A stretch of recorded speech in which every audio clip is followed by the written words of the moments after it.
Any zombies out there? Don't say that. What? That. What? That. The Z word. Why not? Because it's ridiculous. All right. Are there any out there, though? Hey guys, James here again with another video, and today I want to talk about the Civ 6 Zombie Defense mode released as part of the Portugal pack. In this mode, you'll find yourself not only competing against other civs, but also against hordes of zombies that rise up from the defeated.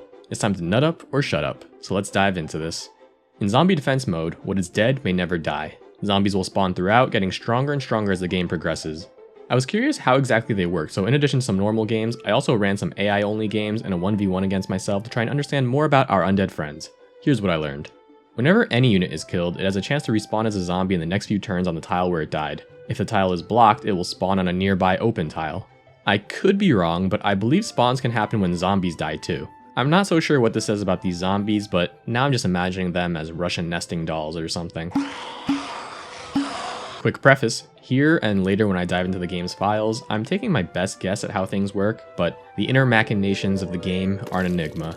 Based on some digging into the game files, I suspect that this set of values here is what determines the odds of a zombie spawning. Based on this, I would guess that there's maybe a 20 to 40% chance of zombies spawning on a unit death. Here it also confirmed that there can be delayed spawns, although I'm not too clear on what dictates that delay. Zombies are classified as barbarian melee units, and whenever a barbarian camp spawns, 3 zombies will instantly spawn alongside it. Zombies are unlike other units though. They can't be trained or purchased and cannot earn XP or promotions. They shall take no wife, hold no lands, father no children. Or can they? Zombies have 2 movement and a base combat strength of 20, matching that of the warrior. However, zombies get progressively stronger as the game goes on. This is due to their mutation strength modifier, which adds a bonus to the CS of all zombies and will continue to stack when zombies are defeated. The game and wiki sort of makes it sound like each zombie killed across the game adds 1 to the mutation strength modifier, but that math only makes sense if you're Terrence Howard. I tried my best to track the first few turns, and it quickly became clear that, yeah, it wasn't a 1-to-1 of zombies killed to mutation strength. After going through the game files, I actually think each zombie kill adds a value of 0.5, and this section that mentions inverse player scaling makes me think that the number of kills required to increase the value by 1 is perhaps dependent on the number of players in the game. My best guess is that it takes something like 2 kills times the number of players in the game to raise the mutation score. In my testing, I also found that zombies have lower combat strength against AI than humans, and the parameters here confirm that zombies have -5 CS against AI. This makes it so that at higher difficulties, zombies are actually pretty easy for the AI to deal with early on.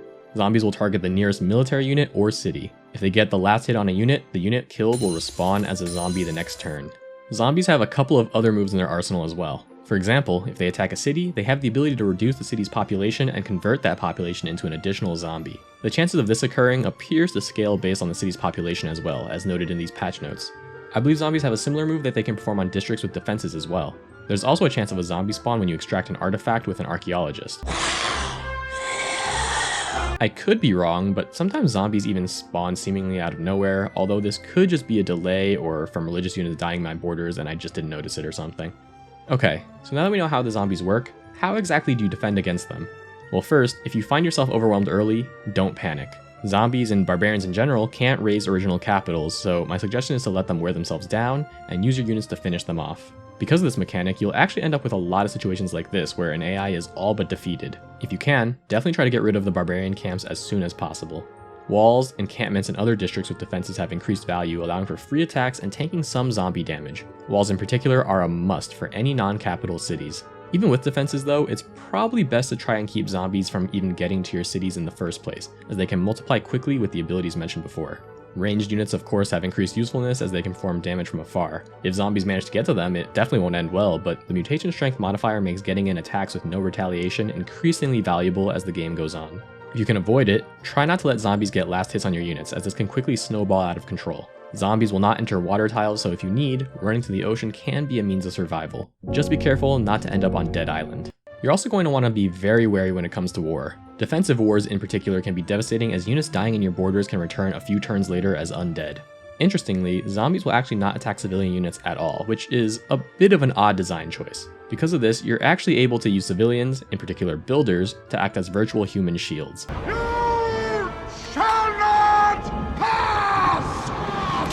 Additionally, I want to mention that zombies do not seem to pillage improvements or districts without defenses, but they are able to plunder trade routes, which can be pretty annoying. If you don't want to use human shields, you always have one of the new improvements added in the mode. The trap and its upgraded version, the modernized trap, are improvements that deal damage and can stop the movement of hostile units passing through the tile, not just zombies. The trap deals 15 damage. They can be built by builders and can even be placed in neutral territory. The modernized trap deals 20 damage and is built by military engineers. Small note, these don't seem to stop the movement of cavalry units, and depending on where your other units are, you may actually still be able to move. As you can see in this example here, where even after walking on a trap, I was able to capture the builder behind it. The barricade and its upgraded version, the reinforced barricade, are similar to traps, but rather than only affecting units passing through, they actually deal damage to and exert zone of control on hostile units passing through the tile or adjacent to it. Barricades deal 10 damage. They are built by builders and again can be placed in neutral territory. Reinforced barricades deal 15 damage and are built by military engineers. Similar to what I showed you before with the traps, cavalry units won't be affected by the zone of control, and depending on the placement of other units around it, you might still be able to move through it, but will definitely take damage for each tile you move through. Tiles where you place either of these improvements will become unworkable, but even so, I think they can be pretty useful in the right spots.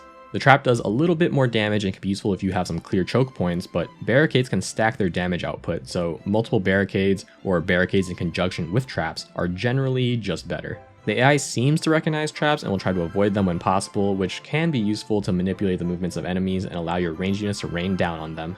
Our arrows will blot out the sun. Additionally, forts, Roman forts, Maori Pa, and vampire castles were tweaked to deal 10 damage to hostile units passing through. The Alcazar was also updated to deal 15 damage to hostile units passing through. And finally, China's Great Wall improvement will deal 10 damage to hostile units passing through or adjacent. Alternatively, instead of destroying the zombies, you can try to control them. As a barbarian unit, zombies are actually susceptible to conversion through various abilities, such as apostles with the heathen conversion upgrade. Additionally, there are 2 new district projects which allow you to temporarily convert the zombies. The first, Turn Undead, can be performed in cities with holy sites. Upon completion, you gain control of zombies currently in the city's territory for 15 turns.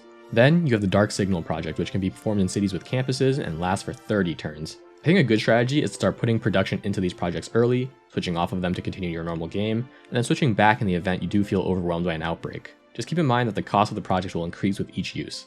When under your control, you can use zombies like levies. You'll be able to use them to pillage, and you'll even be able to move zombies into water, both of which are not typically things they can do in their barbarian form. Just be aware that if you lose control of the zombie on water, it will automatically respawn on nearby land. However, since these 2 projects have limited time spans, it's probably in your best interest to begin running the zombies away and into enemy territory as soon as possible. If you use zombies to last hit enemies, then more zombies will be spawned, but these will actually become wild zombies rather than your domesticated zombies. So again, I would only advise you use these zombies to get last hits if it's away from your territory.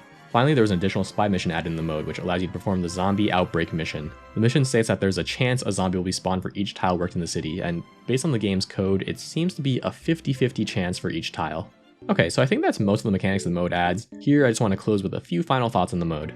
Zombie Defense mode can require you to play a pretty different game, one particularly focused on your military and defense, which can definitely be a nice change of pace, but to be honest, it's not really a mode I choose to play very often. Honestly, I hated the mode when it first came out, but after revisiting again for this video and testing it out, I actually kind of enjoyed it. I personally find the mode to be a pretty decent challenge, although, almost paradoxically, at higher difficulties, because the AI are so good at clearing barbarian camps, this does make it so that the zombies themselves feel like far less of a challenge. At that point, it kind of just becomes, can you beat deity AI with zombies as a distraction?